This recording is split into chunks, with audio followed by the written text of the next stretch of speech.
Di materi pembelajaran kita hari ini, kita akan melanjutkan materi kita di bab 2. Nah, apa yang akan kita pelajari hari ini? Kita akan belajar tentang bentuk-bentuk interaksi sosial. Baik anak-anak semua, silahkan menyaksikan video pembelajaran ini dengan baik.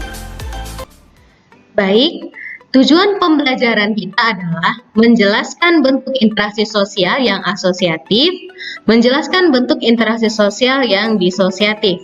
Anak-anak bisa lihat ya di gambar, ini adalah contoh asosiatif dan ini contoh disosiatif. Seperti apa perbedaannya? Mari kita lihat bersama.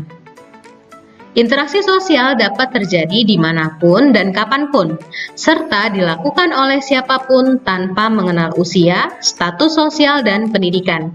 Hal itu terjadi karena manusia hidup selalu berinteraksi dengan orang lain. Mereka berinteraksi sosial dalam bentuk yang beraneka ragam.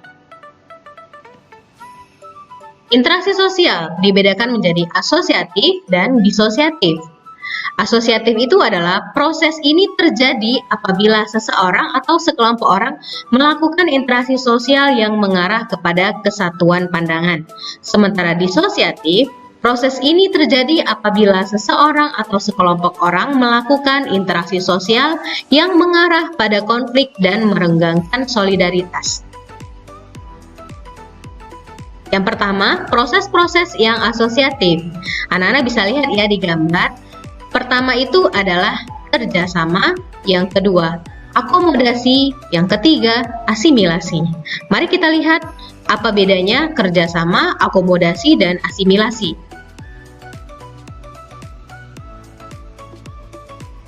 Kerjasama. Kerjasama di sini dimaksudkan sebagai suatu usaha bersama antara orang perorangan atau kelompok manusia untuk mencapai satu atau beberapa tujuan bersama. Bentuk kerjasama ini dalam masyarakat Indonesia dikenal dengan istilah gotong royong. Dalam pelaksanaan kerjasama ada 5 bentuk kerjasama, yaitu kerukunan, bargaining, kooptasi, koalisi, dan joint venture. Contohnya, kerjasama di masyarakat sekitar, antara sesama teman bermain, teman sekolah, teman sekantor, dan sebagainya. Nah, ini adalah contoh dari kerjasama. Selanjutnya, akomodasi. Sebagai suatu proses, akomodasi menunjukkan pada usaha-usaha manusia untuk meredakan suatu pertentangan, yaitu usaha-usaha untuk mencapai kestabilan. Akomodasi merupakan suatu cara untuk menyelesaikan pertentangan tanpa menghancurkan pihak lawan, sehingga lawan tidak kehilangan kepribadiannya. Dalam pelaksanaannya, akomodasi memiliki beberapa bentuk, yaitu koersi, kompromi, arbitrasi, mediasi, konsiliasi, toleransi, stalemate, dan adjudikasi. Contoh akomodasi adalah penyelesaian PHK karyawan, penyelesaian yang bersengketa melalui pihak ketiga, dalam hal ini mediasi, toleransi kehidupan beragama, toleransi, pengadilan, dan sebagainya. Nah, ini adalah salah satu bentuk contoh akomodasi. Kita lanjutkan asimilasi. Asimilasi merupakan cara-cara bersikap dan bertingkah laku dalam menghadapi perbedaan untuk mencapai kesatuan dalam pikiran dan tindakan. Proses asimilasi dapat dengan mudah terjadi melalui beberapa cara, antara lain dengan sikap toleransi, sikap saling menghargai orang lain dan kebudayaannya, persamaan dalam unsur-unsur kebudayaan, serta perkawinan campuran. Contohnya adalah orang-orang dari Tiongkok yang tinggal di Indonesia. Warga Tiongkok yang sudah lama tinggal di Indonesia akhirnya bisa berbahasa Indonesia dengan sangat fasih. Namun, dialek yang mereka biasa pakai untuk berkomunikasi sudah tidak asli lagi, karena sudah tercampur dengan bahasa Indonesia. Ini adalah contoh dari asimilasi. Selanjutnya, proses-proses yang disosiatif. Pertama, kompetisi. Yang kedua, kontravensi. Yang ketiga, pertentangan. Oke, kita lihat satu persatu apa perbedaan dari kompetisi, kontravensi, dan pertentangan. Yang pertama, kompetisi atau persaingan.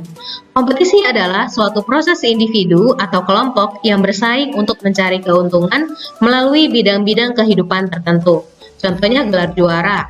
kesuksesan, sebuah piala, dan hadiah. Untuk mendapatkannya, seseorang harus bersaing satu dengan yang lainnya. Di dalam persaingan ini ada dua jenis, yaitu persaingan yang bersifat pribadi dan persaingan yang bersifat kelompok. Ya, kompetisi pribadi melibatkan satu individu dengan individu lain yang secara langsung bersaing untuk mendapatkan sesuatu. Contohnya persaingan antara dua calon ketua OSIS, persaingan tunggal putra-putri kejuaraan bulu tangkis, dan sebagainya. Sedangkan kompetisi kelompok merupakan persaingan yang melibatkan berbagai pihak secara berkelompok, seperti pertandingan sepak bola, basket, pertandingan voli, dan sebagainya. Dalam pelaksanaannya, persaingan ini memiliki beberapa bidang, yaitu persaingan ekonomi, persaingan kebudayaan, persaingan kedudukan, persaingan kekuasaan, dan lain sebagainya. Selanjutnya, kontravensi.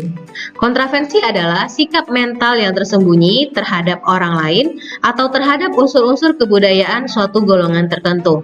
Kontravensi ini ditandai oleh gejala-gejala adanya ketidakpastian mengenai diri seseorang dan perasaan tidak suka yang disembunyikan, kebencian atau keraguan terhadap kepribadian seseorang. Contohnya, OSIS di sekolahmu mempunyai suatu rencana, tetapi kelasmu kurang setuju terhadap rencana tersebut, sehingga berkembang rasa tidak suka atau benci namun masih disembunyikan. Yang ketiga, pertentangan atau konflik. Pertentangan atau konflik adalah suatu proses di mana individu atau kelompok berusaha untuk memenuhi tujuannya dengan jalan menentang pihak lawan yang disertai dengan ancaman dan kekerasan. Konflik terjadi jika dua pihak berusaha saling menggagalkan tujuan masing-masing. Bentuk-bentuk pertentangan atau konflik yang terjadi di masyarakat seperti konflik pribadi, konflik sosial, konflik antar kelas-kelas sosial, konflik politik, dan konflik internasional. Akibat pertentangan atau konflik, harta benda hancur, kebahagiaan keluarga terampas, dan banyak nyawa terenggut secara paksa. Oke, itu dia materi pembelajaran kita hari ini tentang bentuk-bentuk interaksi sosial.